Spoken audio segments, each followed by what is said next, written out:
I still remember the sound. It wasn't loud, but it cut straight through me, like a crack in the air that you just know isn't right.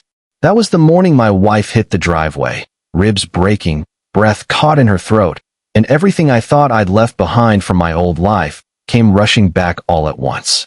I used to tell myself I'd buried the soldier in me when I left the service, that I'd traded sand and gunfire for barbecues and cul-de-sacs. But war doesn't stay overseas. It just waits for the right Saturday morning to remind you it's still inside you. We'd been living in a quiet neighborhood in Pine Hollow, Texas. One of those places where folks wave at each other over trimmed hedges, kids ride their bikes in circles, and the loudest noise you hear is a lawn mower sputtering to life. I was out in the driveway washing my old Chevy pickup, and for the first time in a long time, I felt almost normal. My wife, Emily, came out of the SUV wearing this yellow sundress I loved.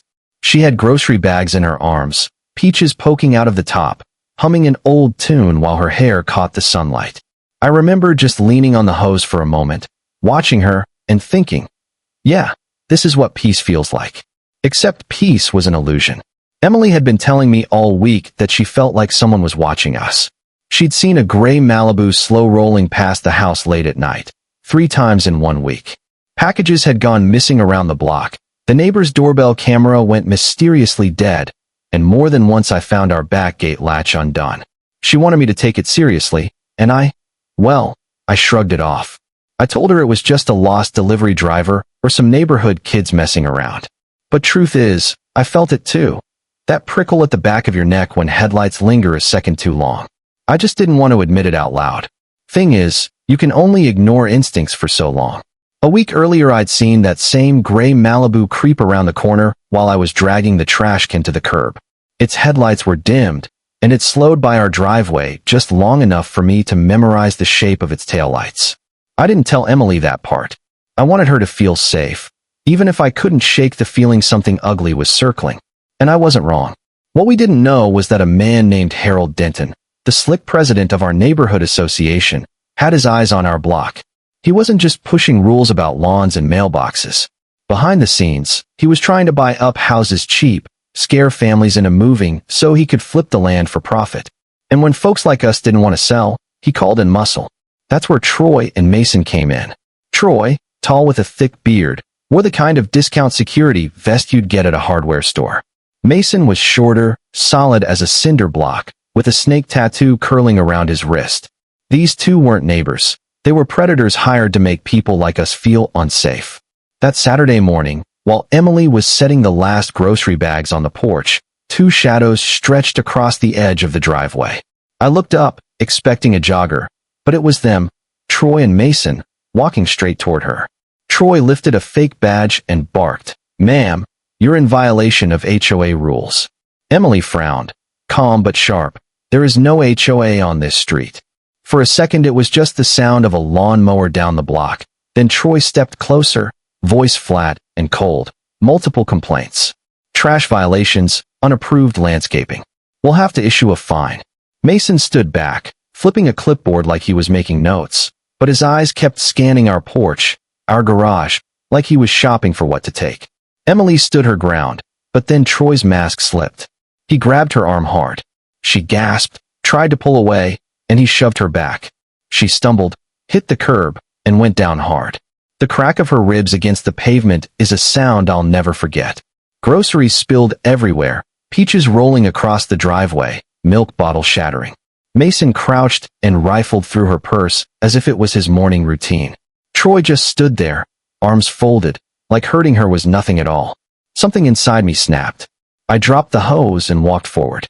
At first I tried to stay calm. You never escalate until you know what you're dealing with. But the second I saw Emily clutching her side, struggling for breath, everything else blurred out. The lawn mower, the kids playing ball, the sound of water dripping. It all went silent. There was just her, hurt and gasping, and these 2 men acting like it didn't matter. "Back off," Troy barked when he finally noticed me closing the distance. His voice didn't carry any weight. It was just reflex. I didn't answer. My body moved on instinct. One pivot, one hip throw, and Troy's back slammed against the concrete. Papers scattered from Mason's clipboard as I planted myself between Emily and them. Mason's hand slid toward his belt, and I caught the glint of a knife. My heart dropped, not for me, but for Emily. She was behind me, injured, nowhere to run. And then, in the middle of the chaos, Emily did something I'll never forget. With one trembling hand, she yanked a small pepper spray canister from her purse, something she'd carried ever since a holdup years ago. She aimed with what little strength she had left and let out a sharp hiss that hit Mason square in the face. He staggered back, cursing, clutching his eyes. That single burst of courage gave me a few precious seconds, and I knew exactly what to do. I bolted for the porch. 3 strides, and my hand found the hidden panel I'd built years ago. Behind it was the weapon I swore I'd never need again, my old M4 carbine. The weight of it settled in my hand like muscle memory. I swung back toward the driveway, safety off, sights raised, and everything inside me went still. Troy was scrambling to his feet. Mason was stumbling blind with a knife, and I leveled the rifle. "Step away from her," I said, voice low but steady. They froze, but only for a second. Troy muttered something and jerked his head at the Malibu parked half up the curb. They bolted, dragging themselves toward it. For a heartbeat, I thought maybe they'd run. But then the engine roared, exhaust coughing black smoke, and I knew they weren't retreating. They were regrouping. I lined up the sights, breath steady, and in 6 controlled shots I disabled their car, the radiator hissing, the tires shredded, glass spraying across the street. 6 shots in 6 seconds, and the Malibu was crippled. Neighbors peeked out from porches, phones already in their hands. Sirens wailed in the distance, closer every second. Troy and Mason threw up their hands, voices breaking as they dropped to the ground. I kept the rifle trained until police cuffed them and loaded Emily into the ambulance. Her face was pale, but her eyes were fierce. She whispered, "I'm okay. Stay calm." But calm wasn't coming, not with the noise that followed. News crews called me a hero. Others said I'd overreacted, turned a street into a war zone. Online, strangers debated my choices like it was a game. Meanwhile, detectives found stolen mail, counterfeit HOA badges, even a hidden handgun inside that Malibu. It all pointed back to Harold Denton, the man in the sharp suit who swore he was only protecting community values. His texts, his bank records, the grainy footage of him sliding an envelope across a bar table, it was all there. He wasn't running a neighborhood, he was running a racket. In court, the truth came out. Troy testified that Denton had hired them to scare us into selling. The jury saw the evidence, the neighbors' videos, the bruises on Emily's ribs. Charges against me were dropped under the state's castle doctrine. Troy and Mason went away for assault and impersonating officers. And Denton, the man who thought he could bully families out of their homes, walked out of that courtroom in cuffs. Weeks later, Emily was home, moving slow but steady. I carved a small sign to mount above the porch safe, rough but deliberate. "This home is protected by righteous fury." Emily traced her fingers over the letters and smiled through her healing. "It's not about anger," she said. "It's about knowing where the line is." She was right.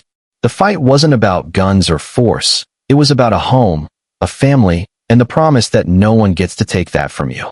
Still, I find myself glancing at the street when a car slows too much, listening at night for an engine idling where it doesn't belong. Peace isn't something you assume. It's something you keep watch over. And that's the story I wanted to share with you. But here's what I can't stop wondering. Was I right to handle it the way I did? Should I have let them drive off and hoped the law would catch them later? Or was stopping them right then, and they're the only choice I had?